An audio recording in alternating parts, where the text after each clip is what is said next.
মার্কেটে আজ রক্তপাত। ব্যাঙ্ক নিফটি প্রায় 300 পয়েন্টের মতো, নিফটি 338-এর মতো, স্মল ক্যাপ মিড ক্যাপ সমস্ত জায়গাতেই আজ রেড ক্যান্ডেলের ছড়াছড়ি। তো আজকে দিনের শুরুতেও আমি যখন ট্রেড করি তখন কিন্তু অতটা বোঝা যায়নি যে মার্কেটে এতটাই আজকে ফল দেখা দেবে।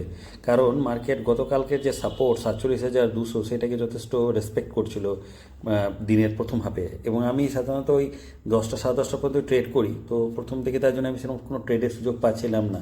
তবু আমি একটা ছোট্ট করে ওই 9:55 নাগাদ আমি 47,300 পুটের 5 লট কিনে 140-এ কিনে 145-এ আমি বিক্রি করে দিই। 5 পয়েন্টের মতো আমি সেখানে আমার প্রফিট হয়। এবং তারপরে আবার আমি 11:27 নাগাদ ওই একই স্ট্রাইক পয়েন্টের 5 লট নিই 213-তে এবং 227, মানে প্রায় 13-14 পয়েন্টও সেখানেও আমি প্রফিট করি।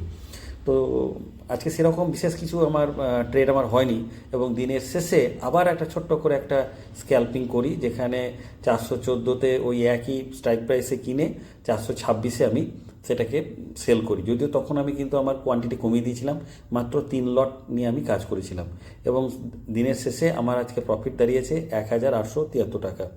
ব্যাঙ্ক নিফটি 20-ডে মুভিং অ্যাভারেজের উপর সাপোর্ট নিয়েছে। তাছাড়াও ব্যাঙ্ক নিফটি 46,883-র ওপর একটা যথেষ্ট ভালো সাপোর্ট আছে। তো দেখা যাক আগামীকাল ব্যাঙ্ক নিফটিতে বাইং আসে কিনা।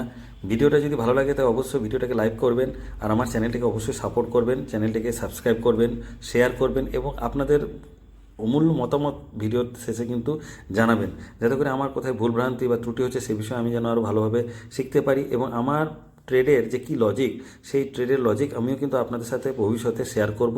আপনারা সকলে ভালো থাকবেন। জয় হিন্দ।